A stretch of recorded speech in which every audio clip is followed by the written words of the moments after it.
Hi, everybody. Hi, everyone. I'm Um, Ashley, and I'm the dramaturg at Playwrights. I'm Carl. I'm the Artistic Programs Manager at Playwrights. We're so happy you're here. Thank you for being with us tonight. This is a wild time, and it's December 14th, and it feels crazy to be living on December 14th, 2020. All of you who are watching right now know that's true, and if you're watching this in 3 years, this was December 14th, 2020, which is a wild day. Um, so this program has been around for about 4 years at Playwrights Horizons. It was dreamed up in the hopes that we might create more opportunities for artists to connect with our audience more directly, to talk about plays, to talk about process, to examine all the different ways a play can behave. Um, Spoiler alert, one of the messages of the program is that there's no one way to write a play. There are as many different ways to write a play as there are playwrights. So many of you watching this tonight are writers, are artists, are theater makers who are looking for inspiration, looking for tools for your own practice, especially during this time where we can't be making together in the way that we're used to. So a lot of folks are kind of uh, on their own, sort of dreaming up what might come next. And we're so thrilled that you're here. And many of you probably are not theater makers. You are theater lovers. You have seen Craig's work at Playwrights or elsewhere. You are a fan and you want to learn a little bit more about what he thinks about when he's making. We're so thrilled you're here too. So basically the name of the game is if you're here, you belong here. We're all in it together. And hopefully in a time that feels very chaotic and oftentimes confusing and discouraging and very painful, that there's worth in creating communities in the way that we're able to, and touching into something that we really love during a time when we can't be together in the way that we love to. So that's my opening spiel. Carl, that was so beautiful. So yeah, just want to echo Carl's thanks to everyone for being here. I'm speaking to you now from the homelands of the Munsee Delaware Nation and the Matinecock Chieftaincy, and I just want to take a moment to situate Playwrights Horizons with an acknowledgement that we developed in conversation with the Lenape Center. So, Playwrights Horizons acknowledges that our theater, located on the island of Mannahatta, is situated on land that is Lenape-Hoking, homeland of the Lenape. We pay respect to the Lenape peoples, Lenape elders, and their ancestors, past, present, and future. And as our theater's work and community extends beyond this island, we acknowledge that the Northeast is the homeland of many Indigenous nations. Playwrights Horizons pays respect to all Indigenous peoples who have stewarded this land throughout their generations and to their ongoing contributions culturally, intellectually, artistically, and spiritually. And so, in addition to grounding down in place, we also want to ground down digitally. And so, since we're gathering on YouTube, we want to give a shout out to Adrian Wong of Spiderweb Show in Ontario, who very sagely invites us to take a moment to consider the legacy of colonization embedded within the technologies, structures, and ways of thinking we use every day. So just a brief order of operations for tonight. Craig is going to take the floor for the first 30 minutes or so, leading us through a presentation. And then Carl and I are going to facilitate a Q&A for about another half hour or so. We invite you at any point during the class itself, or also when we more like turn towards the Q&A, for you to drop questions into the YouTube chat. Where our colleague Iman is present. And we might not be able to get to everyone's questions this evening, but we are going to do our best to do just that. And a quick reminder too that we are planning to release this event down the line, and so we're recording it. We're recording it tonight. Yes.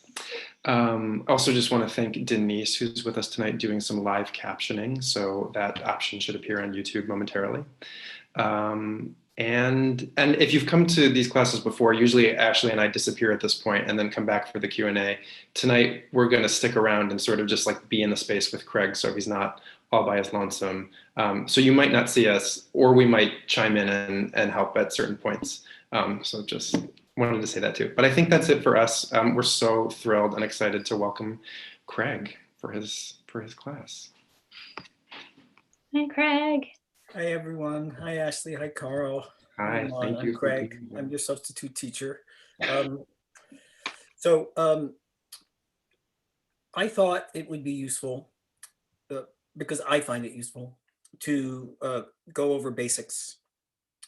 When you have a new play and you hear it and you think, what in the world is troubling me about this? There are tools. And they're probably things many of you already know, but I think that they bear repeating and elucidating and examining. So the two things I want to address are what I think you need to be a playwright if you're someone who's just starting out, and then the rules that you can employ or break or bend or dispense with altogether or not think about. But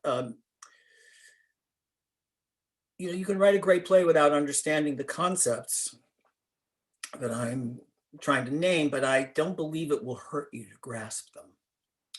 And if you get stuck or something isn't coming to life the way you want, they can be lifesavers.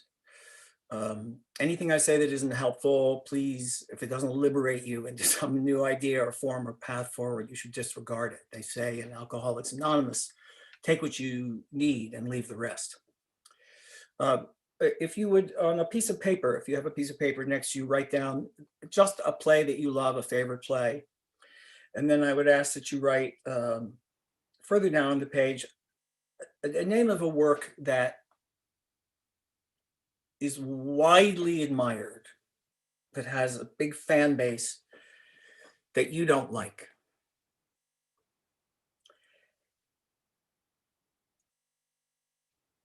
And lastly, I would ask that you name a play that you love, that something you just treasure, that doesn't get a lot of love from other people.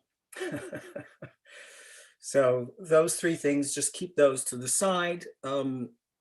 You also have on hand, if you received the invitation to the Dropbox that I sent, there are the first scenes of about 5 or 6 plays that you can use to test these templates that I'm going to mention and look at how does the energy of a play, an effective play, get released right away, right at the top. In many instances, it's right there in the first line. What the play is about is invoked in the first line. Fairview, a recent Pulitzer winning play that looks at the idea of the gaze. Who's looking? With what attitude are they looking? What would be a fair view? The first line is, what are you looking at?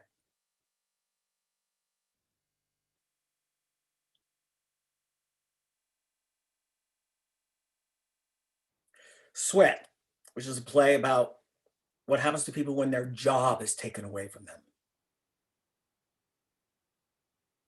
When they can't keep their own job that they've worked really hard at.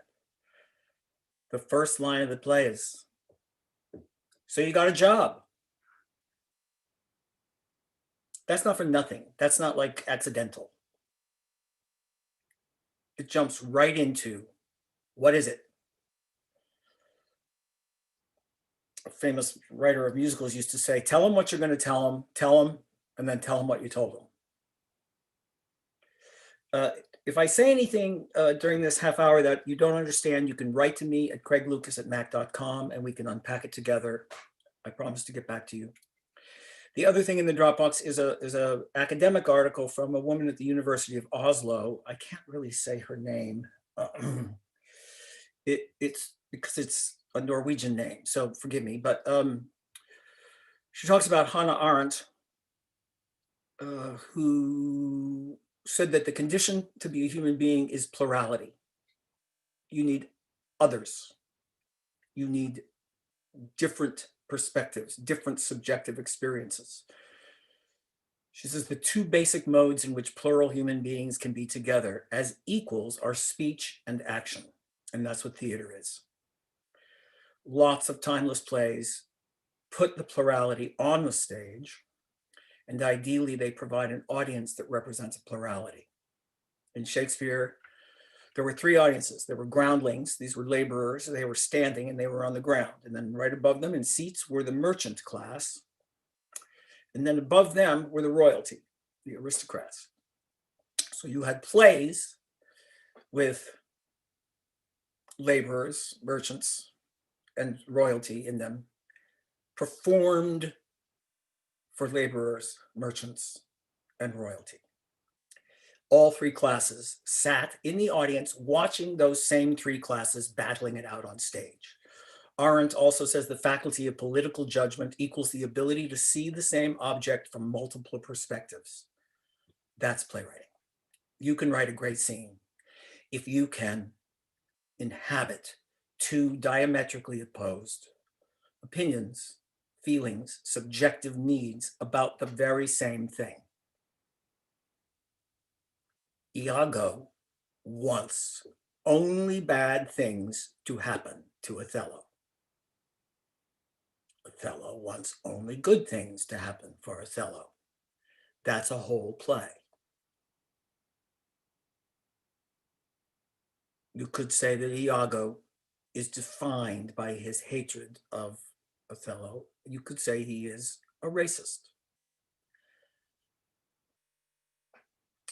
So here are the things that I think writing plays demand of us. If you're just starting out and you're thinking, do I have what it takes? I didn't go to playwriting school, so I didn't know if I had what it took. And my teacher, who was a poet, said, don't go to playwriting school. You're too stubborn and you won't like it. And you won't listen. You won't learn. Go to New York and teach yourself to write plays, which is what I did. But it was very hard because I was constantly banging my head against the wall trying to figure out what are the rules. Ideally, I think you possess, if you're going to write your brilliant plays, a strong sense of what excites you both in theater and in life. Dive into that thing, that gut instinct. A healthy relationship to your unconscious is really helpful. And if you don't have that, you can develop it. I suggest to people that they go into psychoanalysis. Now that they're desperate for analysans, you can go for almost no money at all. It's really, really helpful. You may not get better, but you will know yourself better. You need, second, an irresistible desire to play. The plays are called plays because that's what they are. They're pretend. Pretending is playing. If you look at puppies, puppies play by pretending to be fighting. I'm gonna kill you, I'm gonna kill you. They're not really fighting. They're playing at fighting, and it's really compelling. And that's what happens on stage. People are playing at things that aren't really happening. I think the third thing that's really useful is an understanding of rules. And then a willingness to play with them. It was pointed out to me early on that you can't choose to break or avoid rules if you don't know them.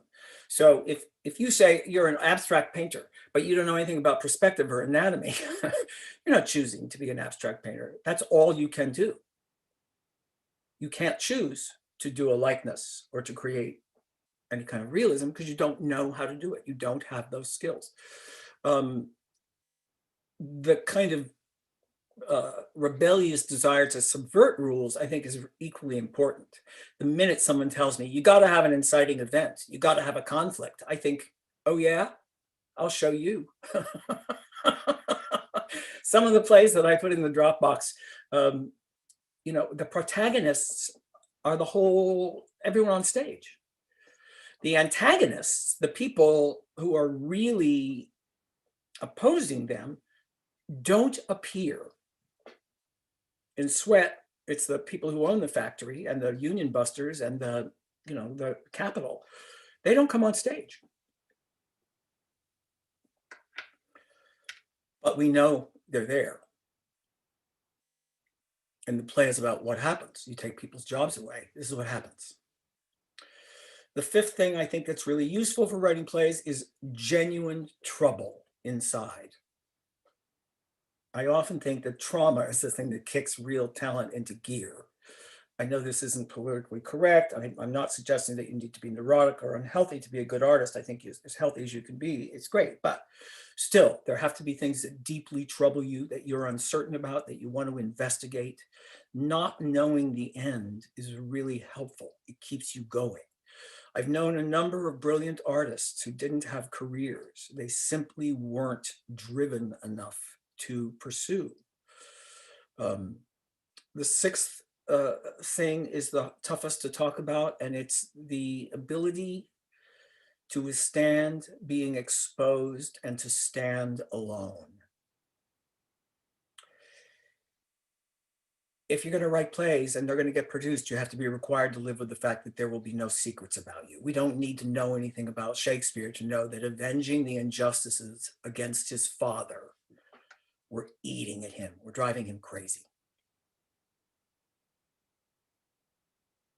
People are going to see your play and go, oh, that writer is fill in the blank.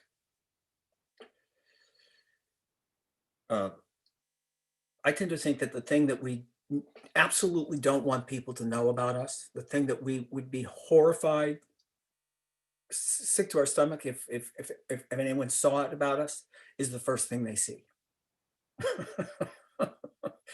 So you don't have to write an autobiographical play. You can write a play about Vikings. You're going, if you do a good job, who you are is going to appear right there. The other thing that this applies to is that you're going to have to stand outside the crowd and you're going to have to stand up to the crowd. And that's why I asked you to come up with a play that everybody else loves that you don't, and one that you love that nobody else does. Because if you can't think of those two things, if you only like, Hamilton and Death of a Salesman, then you may not have that willful, rebellious, brave self that you need, because everyone is going to tear your play down if you're successful. Everyone. This same rebellious aspect, I think, applies to something really profound, and that is you need the strength to refuse to give away your play's mystery.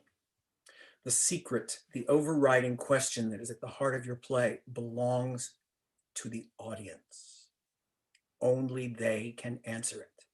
Otherwise, there's no collaboration with the audience. There's no need for it to be live, to be performed over and over again, over decades and centuries. You will be relentlessly asked to change your play such that it answers the questions that only an audience should really answer. I'm telling you, if Shakespeare were alive today, he would be told, you've got to explain why Hamlet doesn't act. Chekhov would be getting letters from every regional theater saying, why don't they go to Moscow?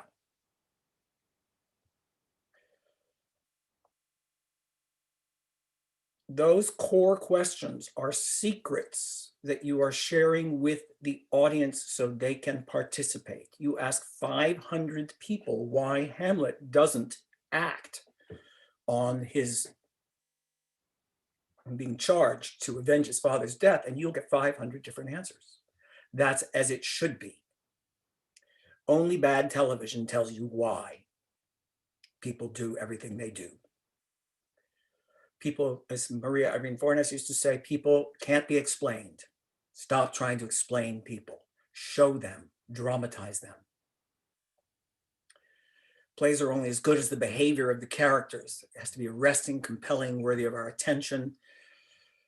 Someone in the story is going to behave badly, despicably. Plays are about people doing the wrong thing. Someone is going to say, hey, you, Tony Kushner, how dare you put a gay man abandoning his lover during the AIDS crisis? That's bad playwriting. I don't know any gay men who abandon their boyfriends during the AIDS epidemic.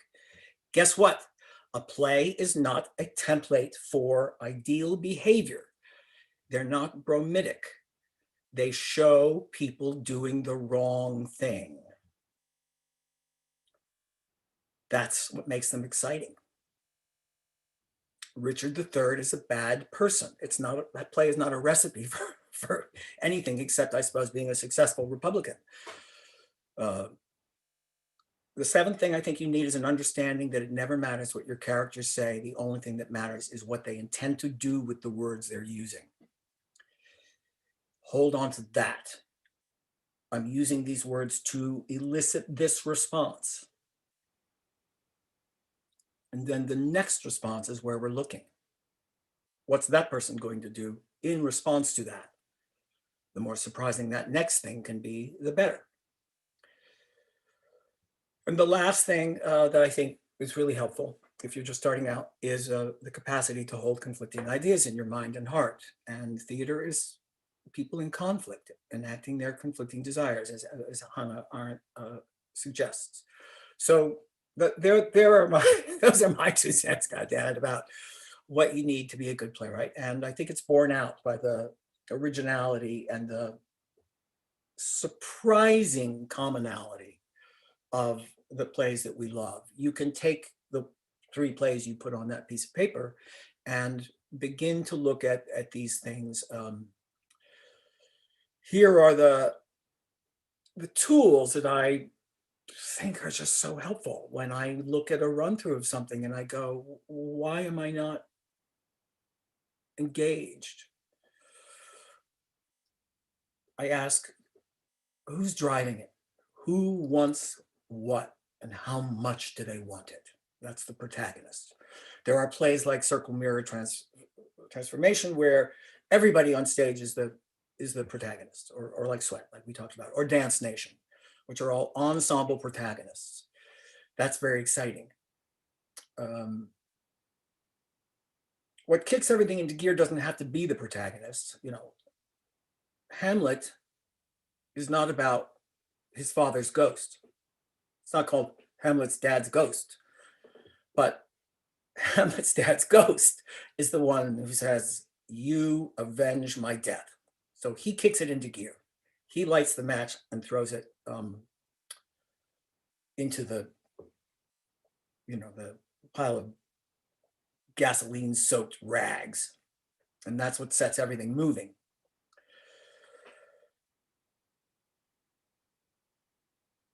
The person or persons who want something drive what I think of as the dramatic action. Avenging his father's death might be looked at as the dramatic action of Hamlet. You know, I've sort of made it, I've spent this entire year reading all of Shakespeare and reading a lot of literature about Shakespeare. And there's this whole long history of people saying that Hamlet is an indecisive person. And I feel like, have you looked at the play? He's one of the most rash, impulsive, active people in all of literature. He's not indecisive. He stabs people before he knows who they are. He hurls abuse at people. He has them killed. This guy takes a lot of actions. There's only one action he doesn't want to take. He doesn't want to commit revenge. Just look at the play. It's a revenge tragedy about someone who doesn't believe in revenge. He spends the whole play going, what kind of person do I want to be? Do I really want to be that person? And the first line of the play is, who's there? Who's here? Who's there? Who's inside? That's the whole play. And it's a massive revolution in drama. Somebody put someone on stage who didn't know the answer to an insoluble question. And for 4 hours, they dig through the mess of who might they be. And they work it out loud on stage. Changed everything. I highly recommend James Shapiro's book on the year that Shakespeare wrote Hamlet. I also recommend, this is just the most useful book on playwriting I've ever found, by William Gibson. It's called Shakespeare's Game. And conveniently, it's out of print, but you can find it on Alibris and ABE Books and Bookfinder and Amazon, and you can find a softcover edition inexpensively. And if you write to me, I have a lot of extra copies. So, so the dramatic action that carries you through the whole play, and how you know what the dramatic action is it's not, when that's completed, the play is over. That's the dramatic action. It's fueled by the stakes, which is how badly the people want what they want. It never hurts to increase those, double, triple, quadruple it. I have a great actor friend, and she says, it's never enough. Change the circumstances so that the stakes are greater. And the dramatic action is fueled by the obstacles. And the greater they are, the better. The obstacles include, in certain plays, antagonists, the people who stand in the way of what is desired. And those characters want to be more deeply justified and rendered than the protagonist, because the audience isn't going to have a problem getting on board with, if you've chosen a protagonist whose desire is universal enough or understandable enough that we can join it. It's those standing in their way that need to be, an audience will dismiss something if they go, I don't believe that. Shakespeare doesn't tell us why Iago wants Othello destroyed, why he hates him. It may just be envy. But we don't doubt it. It's the most compelling thing in the play, and it's what's driving the play. The other thing that increases the urgency of the dramatic action is the playing field. And it really helps to know what the rules are in the playing field. Othello takes place in the military. So you can't destroy an officer who's above you in the ranks of the military. You must connive to destroy them. Play like Fences takes place in a community and a family, and there are rules in a family. And in that family, what dad says is the final word. And that creates most of the problems in the play, because dad is fueled, rightly or wrongly, by grievance. And his way of dealing with grievance is to take charge and to get his just desserts. He may need to be honored. He is the one making the living and supporting everyone, but he is also a difficult and troubling figure because of his grievance. That playing field, look at all the plays. What are the rules of the world that the play takes place in? If the audience doesn't know what the rules are at all, that could be very interesting. If you subvert that, Annie Baker wrote a play called The Antipodes, which is a bunch of people in a room hammering out stories. You never find out why or for what purpose or really who they are. And it's really, really funny. It's really, really compelling, because you spend the entire play going, who's doing what to whom? What is this? It's like a dream where you wake up in a place and you don't know your bearings. But it's because she's subverting our need for a playing field with rules. Trust me, Annie Baker knows what a playing field is, and it needs to have rules, and she took it away. A lot of great plays take one of these rules away. the other rule that I think is really useful is that characters are not just what they feel and think and hope for and fear and talk about. It's really what they do. You put somebody on stage who goes, oh, I really have a lot of empathy for these poor homeless people. And if that person never gives any money to poor homeless people and never does anything for them, you know who they are. They're a hypocrite.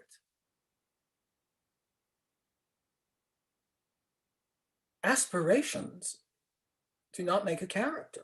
Actions make a character.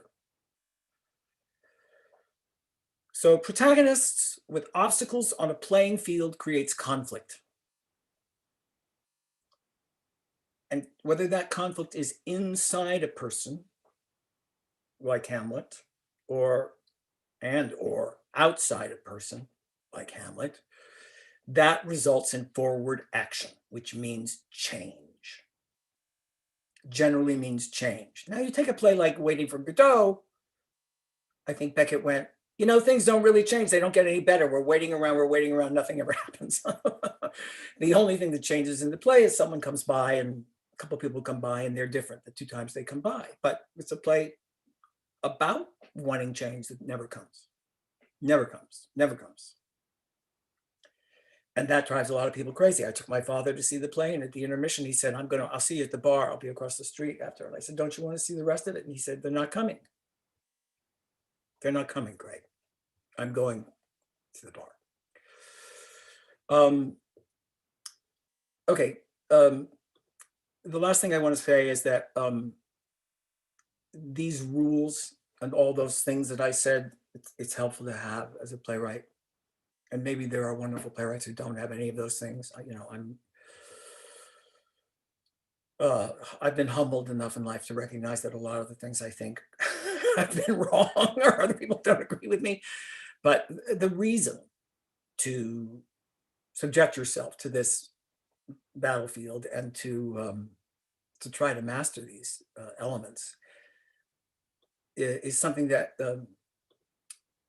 my husband said to me, human beings are really good at forgetting. So we write plays to remind them of what they must never forget.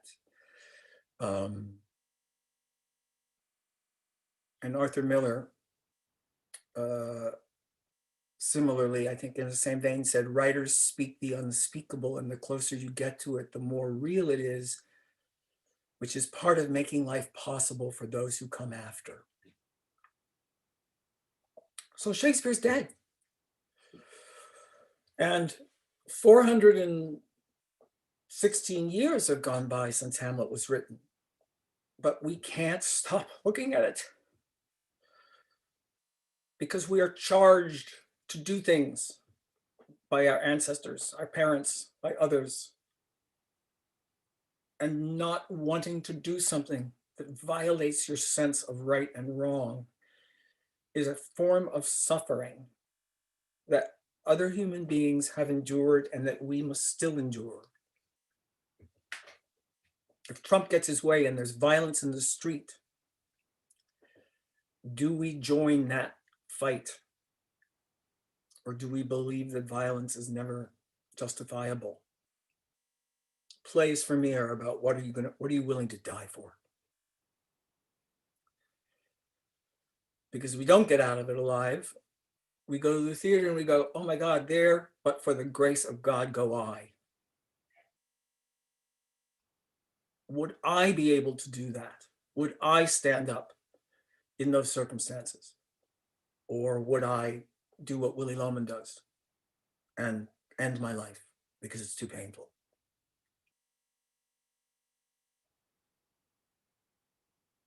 I think it would take too long to do any more. Ashley and Carl and I talked about maybe looking at how plays are braided, how ideas are introduced in the first scene of every play, and then they're braided through the play alternately. But you can look at a braiding video and you can look at those first scenes and you can see what ideas are introduced, and then you can see, how they are returned to. You get to a place in your new play and you don't know what happens next. Look back at your first scene. It's probably already there. Fortinbras comes up in the first play of Hamlet, in the first scene of Hamlet, and the name comes back and back and back, and he's the last thing in the play. Getting to Hamlet and getting Hamlet to go and hear from his dad's ghost is mentioned in the first scene, but it doesn't happen in the second scene or in the third scene.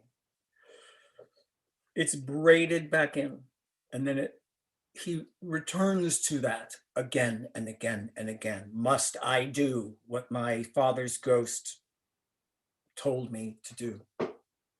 Okay, that's enough from me. Is that a good time to maybe go to questions, Ashley, Carl? We definitely can. I mean, there is more time if you want to go more in depth on anything, but Well, I think I barreled through, and fortunately it's recorded. So if I went too fast or misspoke, I said to my husband, I think maybe do I have early onset Alzheimer's? And he said, it's not that early. So I may have not explained something properly, but let's have questions. It's very strange talking into the void, not knowing who's there and who I'm addressing. Is it a bunch of people who are like, oh my God, I can't believe he's telling us all these things we already know? Or is it a bunch of people going, what the hell is he talking about? So reveal yourselves. That was fantastic, Craig. I don't think it was confusing or too much. It was awesome. Thank you. And yes, folks, please, if you have questions, enter them into that chat and we'll happily offer them up. I guess just since we were just speaking about braiding, do you think that the sort of weaving of these like strands throughout from like the first scene to the end, for you, is that something that you feel like you're in control of? Like, have you made the decision to do that and then sort of technically braiding intentionally, or do you discover that that's sort of happening to you? It's play. Okay, I've set a bunch of things into motion, right? You look at that first scene of Reckless, and she talks about all these things about how she doesn't want to be a grown-up, how she wants to be a child, how she looks on the bright side of everything, and this is somebody who's in flight from reality, and she raises the subject of alcohol, and she raises the subject of people who can't hear, of sound disappearing. She raises a whole bunch of things, and then they all appear in the landscape of the play. The play is about people who speak with American Sign Language and purportedly can't hear or can't speak. And people who are in the grip of alcoholism. And her obsessions about Christmas, which is a time when everything is supposed to be pretty and happy and wonderful. And in fact, this woman is totally in flight from any reality, or she just runs from pain. I said plays are conflict, but this is a play about someone who every time they have a conflict goes, bye, I'll see you, and just runs. For me, it was a play about America, about how we just run away from what we don't want to look at. We just, it's like, I don't believe my candidate lost, so it's a fake election. It's a fraud. That's just pretend. Just make it up. Just say it. Say it often enough and maybe it'll be true. And the whole play is driven by, it isn't about what I deliberately did, it's playing. If you throw a bunch of toys on the playing field and you start to write, there's your toys. There they are. You've put them in the play. Don't even think about what you're putting in that first scene. Throw in the things that occur to you that you think are funny or gripping or compelling.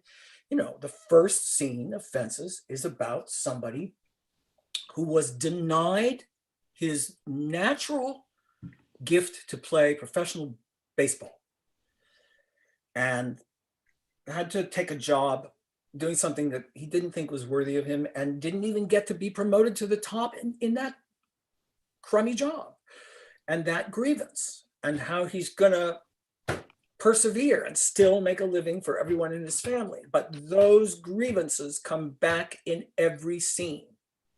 And the first line, which is braided through the play, is his best friend saying, you ought to stop that lying, Troy. And that's what Troy has done. He's lied about his affair with Regina. He's lied about what he's doing with his brother.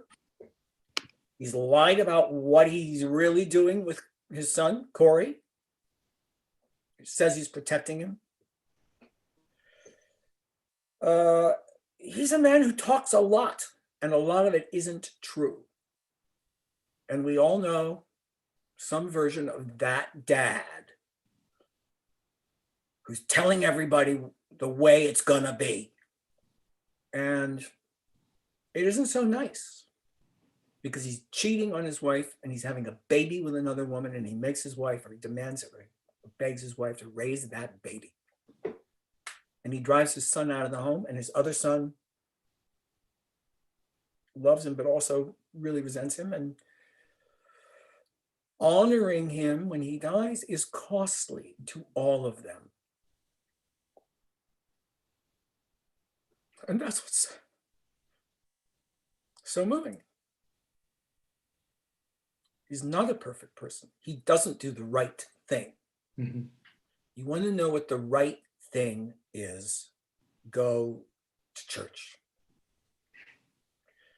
You know, health class. I don't know, whatever.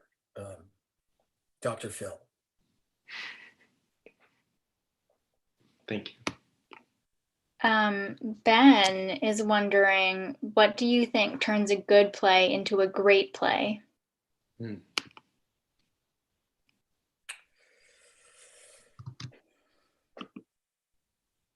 Well, for me, the great plays are the ones that don't answer the question. So Three Sisters, which the great Richard Gilman said, Three Sisters may not be the greatest play ever written, but it would be very hard to make the case that it's not. The play simply does not overtly address what's keeping these women from pursuing the thing that they all say they want desperately. And we come back to it because why aren't they going to Moscow? Go to Moscow already. And that Chekhov's courage is, well, it's really trusting the audience.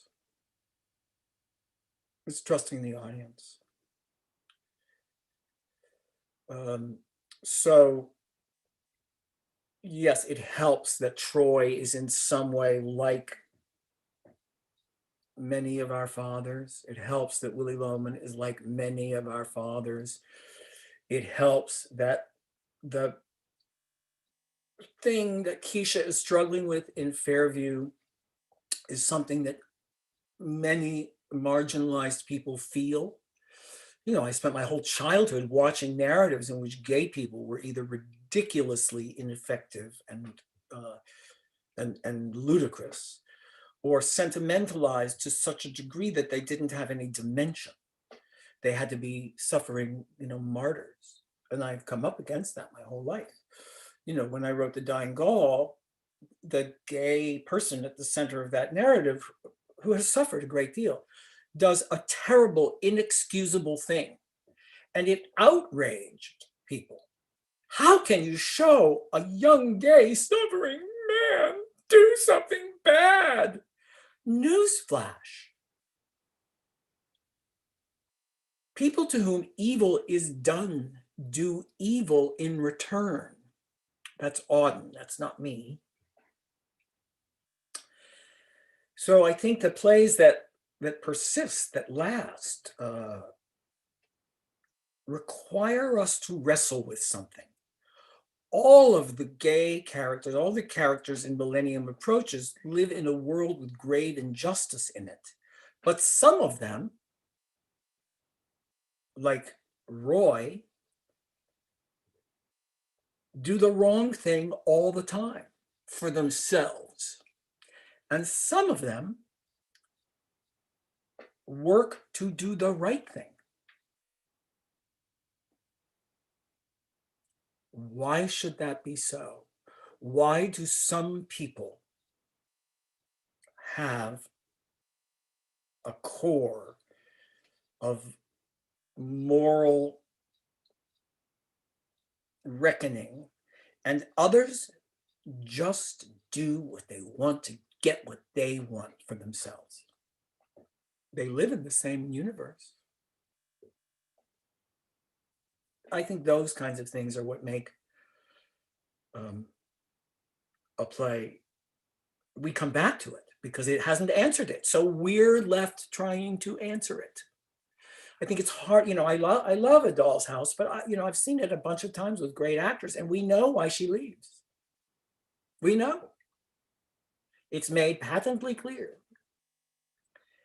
There isn't anything, there's no guessing to be done. It's an indictment of the patriarchy at that time. And that's not so involving as when I sit in the audience and I go, what am I supposed to do with this? You know, I sat in the audience next to a very famous and very powerful Broadway producer during Floyd Collins at Playwrights Horizons. And when it ended, he was angry. And he said, I can't believe I sat here and watched that whole damn thing and he dies. And I thought, so would you change Romeo and Juliet? Do you think they ought to go to New Jersey and get a nice place in Montclair? And like, you know, I wanted to scream, what is wrong with you? But I guess that's what makes a horse race, is that some people really don't want to engage with things. I don't think theater is the place, really. I mean, yes, I suppose it is if they want to just be comforted, and there are plenty of plays that just comfort people, and you know, more power to them. The play that won the Pulitzer, you know, in whatever year that was, you know, it was Glass Menagerie. Didn't get the Pulitzer. You know, Harvey got the Pulitzer, a play about a man who sees an imaginary rabbit. That was like, that made people feel good. But there aren't as many productions of Harvey as there are of the Glass Menagerie, which is about facing the choice to save your own life and killing your sister, destroying her life because you have to get out. It's like this ship is sinking, and if I don't get out, I'm going to die. It's going to kill me, and I'm sorry. The best production I ever saw of Glass Menagerie is Rip Torn at the end. Instead of getting all woozy and sentimental and going, blow out the candles, Laura, blow them out. He went, blow out the candles, Laura, blow them out. Because he was going to steel himself against the truth of what he was doing. Just sort of leaving a defenseless person on a mountain to freeze and starve to death. I'm so glad I've been able to cheer everyone up, and it's really great. It's all good. So I have a question. This is from Quincy. Everyone, these are fantastic questions. Thank you so much for submitting these. This has to do with, again, this idea of like breaking standard playwriting rules. The question is, how do you know when breaking one of these playwriting rules is going to be effective versus when it just might be confusing to your work? Like, do you find yourself making a choice to break a rule? Do sometimes you break a rule and then discover like, oh no, I've lost something, I need to get that back? Like, talk about that. Yeah, sometimes you do. I mean, sometimes I have a play that I've written. I spent the last couple of years working on a play that's in verse. And it's a bunch of characters, famous characters from history from the 20th century. And the premise was they're in the afterlife and they keep reliving the scenes from their life. And, you know, and they've been doing this relentlessly since they died. And at the last reading, both I and the dramaturg went, hang on.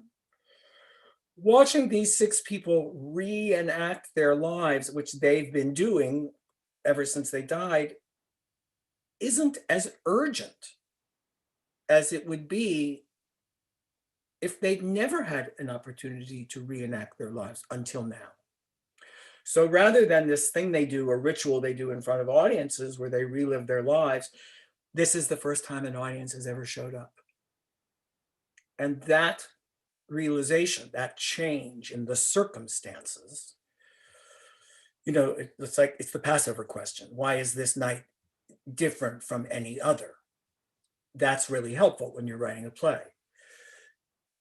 The more, for the first time it can be, you know, if you're an actor, you know, you say the line as if you've never said it before. It's occurred to you at that moment for the first time. And that, the more that is for the first time. There's a great book on acting by the guy who used to play Sherlock Holmes in the 19th century called The Illusion of the First Time in Acting. So I don't think you always know. And, you know, I wrote a whole play that really broke every rule about an abuser. And no one will produce it. They're all like, this is amazing, and I can't produce it. I can't put that on my stage. Not during the Me Too moment. You know, you can't put this person on stage. It's too infuriating. And so I guess that was the wrong rule to break.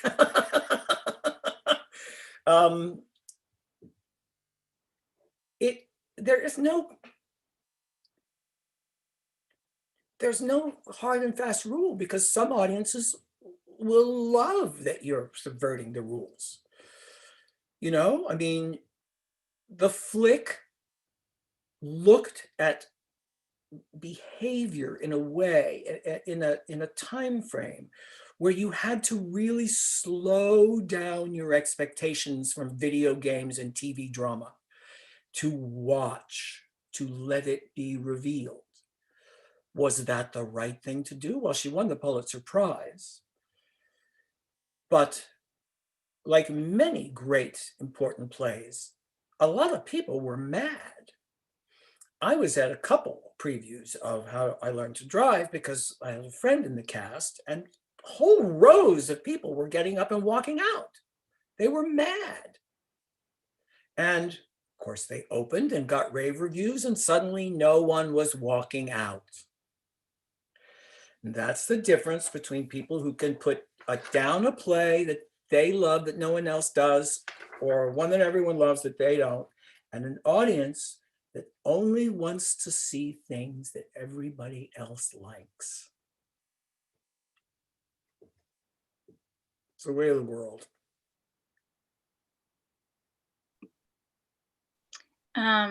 There's a question in the chat about stage directions that's actually similar to a question we received in advance. Yes.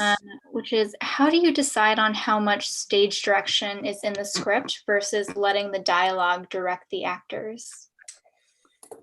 To me, the ideal is Shakespeare, who only puts a stage direction if you need to know that information to understand the scene.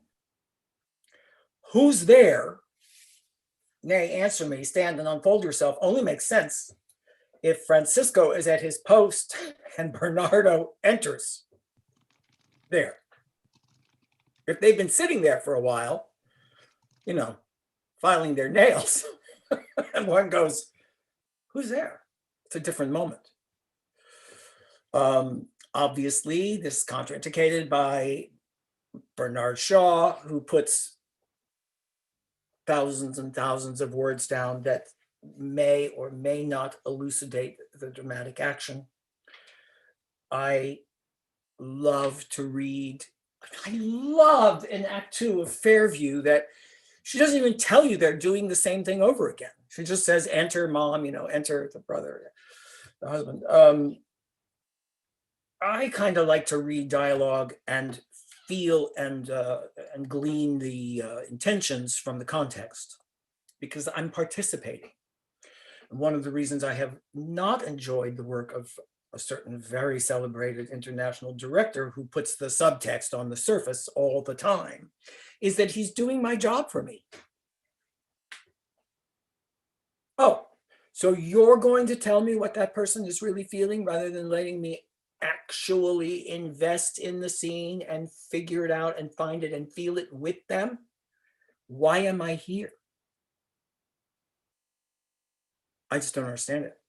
I have a friend who thinks this is the greatest director who ever lived. So there you go. Plurality. Does that make sense? I'm going to sort of combine two questions from Amiel and Roland. So this has to do with the secret of a play and the process of collaborating with a director and actors, the process of that collaboration and what sort of friction or disagreements might have you had to wade through together in regards to maybe that secret, and maybe someone said you have to answer this question or leave it vague. Do you have any thoughts about when that might have happened to you, and any insight about navigating that in collaboration with your... Oh yeah, it happens all the time. I mean, it's very interesting if you've seen the 40-year-old version, Rhoda Blank's play, a movie. They'll only do her play about these Black New Yorkers in Harlem if she'll add a white person to the play. And she doesn't really want to do it. And she says, I really want a Black director. And they say, well, the only person we can really get is this white director. And she compromises. She does it to get her play on, and then she's miserable. And opening night, when all the white people in the audience are crying and they're so happy. And she's like, well, I'm really ashamed of this. And this was like a bad thing for me to do. This was bad. That's the danger. What mistake do you want to make? Do you want to make the mistake that you chose to make? Or do you want to make the mistake that somebody else told you to make? And how do you know where, what battles to pick? I suppose that's the art part. But I don't think Chekhov had a happy time with Stanislavski and the Moscow art actors, because I think they wanted to explain those things. And he was like, no.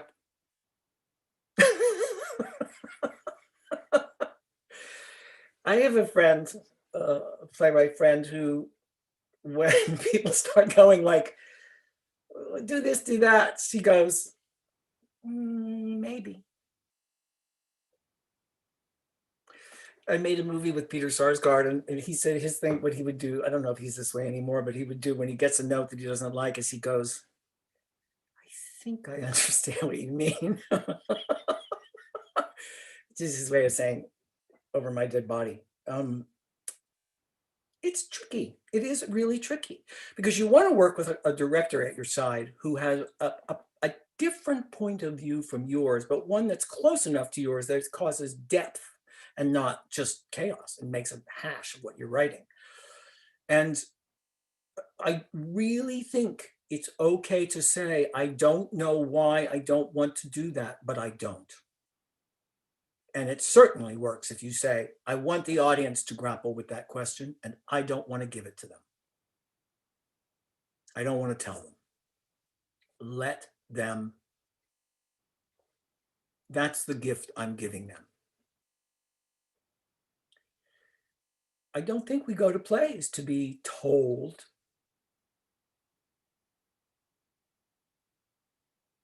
We go to be shown and invited to participate. The audience is part of that conversation with the play. I think it's Shakespeare's lucky that we don't know more about him. He's really lucky that we're not like chasing him down and banging on the door and demanding that he offer these answers.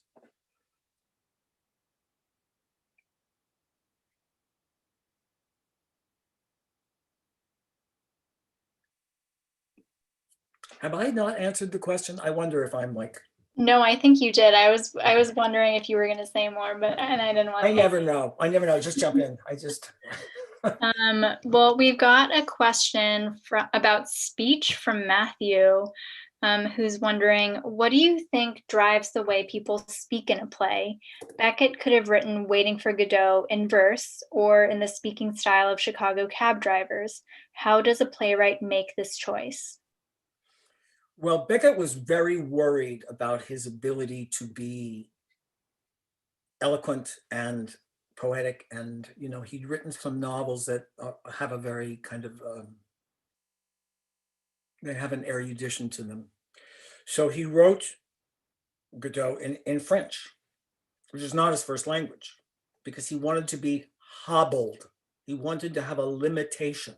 I think picking rules for storytelling is really helpful. It's like it's easier to write a sonnet because you know how many syllables in the line and you know where the rhymes are than it is to write free verse where, oh gee, where does the line break? When's the next line? Does anything rhyme or not? Doesn't have to. There's way many more choices with that. So I think that writing it in French meant that there was a rudimentary quality to the way Gogo and Dee Dee speak. And then I think what determined how they speak is the circumstance, which is they're tramps. They don't have money. They don't have power. They're in rags, and they've been told to wait for someone to come. And so I'm not telling anyone anything new. The real title of the play is While Waiting for Godot. And the action of the play is, what do you do while you're waiting for something to happen? How do you fill the time? So they talk like two people who don't know what to do and are trying to fill the time. And they try a lot of things that don't work. And they irritate each other. And they try to play games, and they try to do this, and they try to do that. And it none of it makes this other person arrive. Then when Lucky and Pozzo come by, that language is very different. And what Lucky spouts, and I think it's in Act 2, is large passages of the work of major Western philosophers, which is as far as you can get from Gogo and Dee Dee is possible to go. Diderot and whoever those philosophers are, Kant. There is some really funny dialogue in Charlie Kaufman's new movie, I'm Thinking of Ending Things, where people just suddenly start quoting long chunks of text from Pauline Kael reviews or from Wordsworth poems, or it's like all of his scripts. It's just relentlessly inventive and frustrating and profoundly effective and very hard to watch. Upsetting, scary, and really good, and very much like a play. Really, it's really like a play. I love him so much. So the language wants to be in service of your aspiration.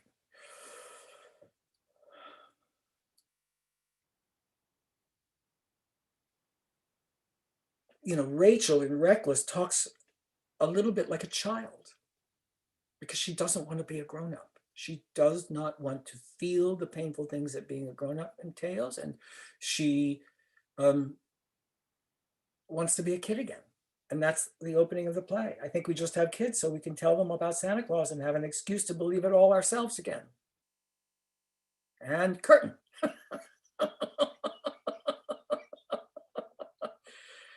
Yeah, it's a big question. How do they talk? This is a question from Bridget about endings.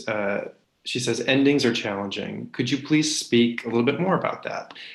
If a writer is having trouble with their last scene, you suggested they go back to their first scene. Just want to hear a little bit more about that. And also, like, you know, sort of leaping a little bit to a question from Jan, when you're mapping things out in terms of your process, do you know what the ending's going to be when you start? It depends. I like to not know the ending because I like to be on a journey where it's basically coming through me. It's happening to me. I'm just a conduit for the story. So if I don't know how it ends, then I am as surprised as the characters. Sometimes you do know if you're adapting something, you might know where it ends. In terms of how do you know you've reached the end of the play, I think the firmer the grasp of the dramatic action, the better you know. I mean, once Willie commits suicide, all that's left is what his newly widowed wife has to say over his grave. Once Cordelia dies, the vision of some redemption in such a terrible world is smashed, is dashed on the rocks. You're near the end of the play. Lear, as my friend David Bentley Hart has written, is a tragedy that breaks open the very idea of a tragedy. It is a tragedy where the whole essence of tragedy is tragically erased. There is no redemption in Lear. It is the bleakest play ever written. It's very hard to watch. Hard to even reread for me. It is so terrible. You know, my last play, which was at Playwrights, I Was Most Alive With You, is about someone who cannot stop his own son from destroying himself. And so the dramatic action is, how do you come to accept that you are powerless over someone's self-willed destruction? That's a terrible place for a parent to be. And this man struggles for the whole play with how he might be able to achieve the unattainable, controlling another person. And the play is over when the news arrives as to whether or not his son is alive or dead. The answer on that phone, the other end of the phone, is immaterial. The man's willingness to hear the answer is the end of the play. You know, once all the terrible shit has happened in Lear, all that's left is for Edgar to say, we who have, you know, we who are young will never live so long or know so much as these people who are dead, destroyed, ground up. Hamlet's over when Hamlet's charge to enact revenge has not only ended his life, but everyone else's life, except for one friend and the invading army. Enacting revenge killed everybody. It's so stupefying to me that when you read reviews of a new production of Hamlet, they never say, here's the greatest revenge tragedy about why revenge is a terrible way to live. It seems so obvious to me. A great philosopher wrote about this, Rene Girard, and I highly recommend his book on Shakespeare, The Theater of Envy, if you want to really have your mind blown.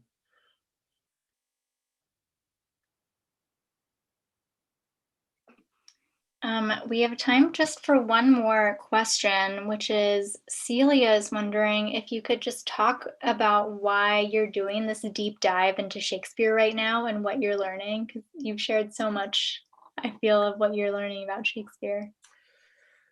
I went down to Clarksdale, Mississippi in January, right before lockdown, to teach playwriting at this Tennessee Williams thing that Karen Colehouse has spearheaded and hosts. It was really remarkable. And I really thought, okay, I'm really getting into Act 3 of my life, and I better really just contend with Shakespeare here. I've been to see plenty of Shakespeare's plays, but I thought, how do they work? Why are they seem really different from how we write plays now in certain ways. They skip over things. They move cinematically to new places and introduce new characters in a daring way. In many ways, they're more daring than modern dramaturgy. And because they keep getting produced, we think we know them, but they're very strange. So, I read Gibson's book, and then I just been reading Robert McCrum's book on life and language in times of disruption. And I'm locked in my house. I also read Remembrance of Things Past or In Search of Time Lost, or whatever you want to call that big thing. It's a gift of time. I can't go out. I can't see anyone.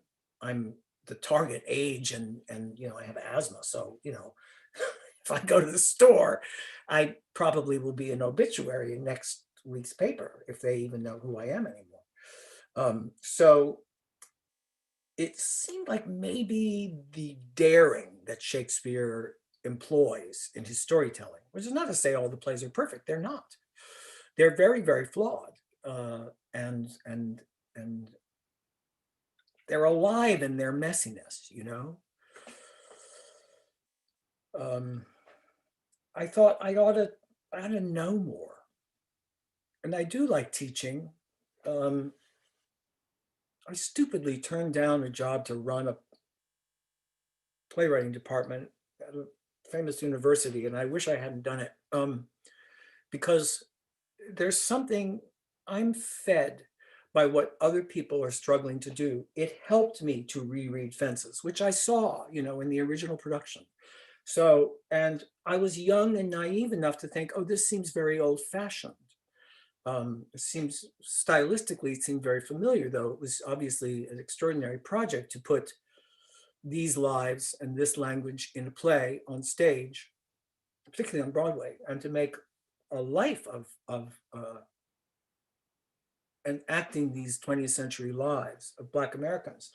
But the play really hit me harder this time, and rereading Sweat really also, it killed me. It killed me. And everything about what's happened over the last 4 years is clearly delineated by Lynn Nottage as to what happens to people when you take their jobs.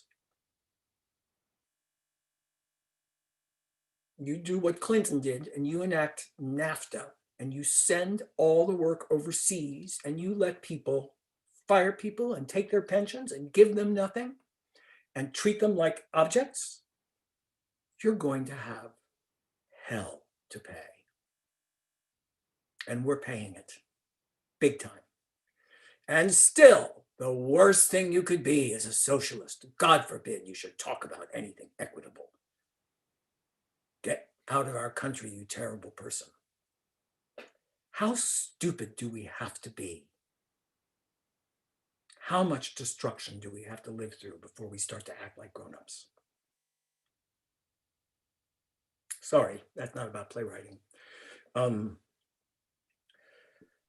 Shakespeare to me by putting the porter on stage during the murder, after the murder in the Scottish play, is depicting an entire universe from the most powerful to the least by enacting a form of redemption and forgiveness and justice through a spurned, destroyed, abjured, spit upon, defiled wife. The women in Shakespeare often are more dimensional than the men. Cleopatra is a really complicated character, dimensional character. And I'm interested in people who are willing to imagine and inhabit what they are not, because that, to me, is part of the play of plays. That if we're only going to write autobiography, if all I can do is put characters on stage who are 70-year-old gay white men who come from a working class background, then I'm not very interested in that play.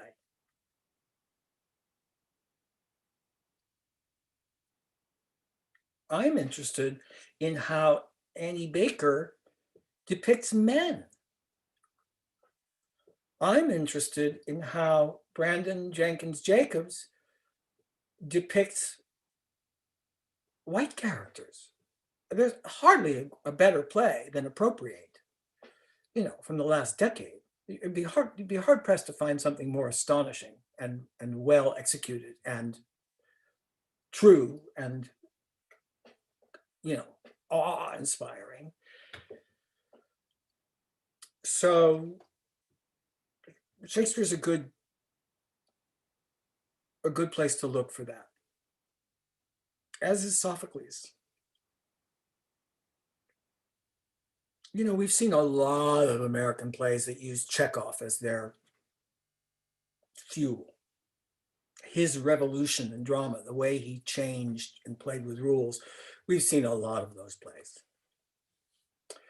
I'm interested, I don't understand why the American theater doesn't provide the context and the support for more tragedies, because that is where the civic themes of a society grappling with the deepest questions play out. But we have nearly banished tragedy from our stage. We have peopled our stage with such banality and so much bromidic, trivial drivel.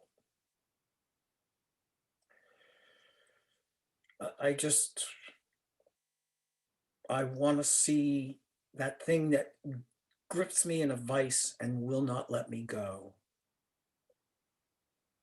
And yeah, of course, I want to see Midsummer Night's Dream too. I want to see musicals and comedies.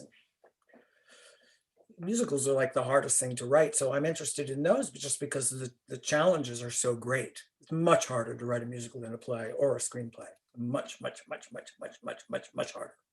It's the most demanding form. And I encourage people to try it.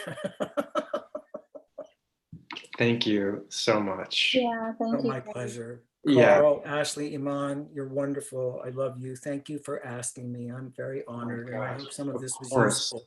Our privilege. Thank you so much for your generosity and doing this with us tonight and sharing so much with our audience. It's really awesome. So Go Playwrights. Just before we say goodbye, this is our final, class of the year. We did 10 of these, believe it or not, since April, and more to come in 2021 as we sort of make our way back to 42nd Street. If you want to check out any of our archives, 5 of them are posted right now at phnyc.org/pop. And the 5 that we've done this fall/winter will be coming for wider release in 2021 at some point, so keep an eye out. But these resources are available to you. We hope you check them out. We hope you enjoy them. It's been a total pleasure to do this year. The silver lining of a really awful situation is that we got to reach so many more people than we would have if we were just in the theater uptown. So thanks for being a part of it with us. And thank you, Ashley. Thank you, Amand. Thank you, Denise, for all your help tonight. It's been rad. Yeah, thank you everyone for being here. And if you're inclined to support Playwrights Horizons and this POP program, we'd be so grateful. You can visit phnyc.org/donate or even just text POPPH to 44321. And if you want to share any reflections or insights about your experience tonight, Carl and I would love to hear from you. You can write to us both at pop@phnyc.org. And yeah, just thank you so much for being here. We hope you and your loved ones are taking care and staying safe and keeping warm. And we can't wait to see you back on 42nd Street at some point in the future. But thank you again for being here. Yes, thanks everybody for being a part of this, and we'll be in touch soon. More to come. Good night.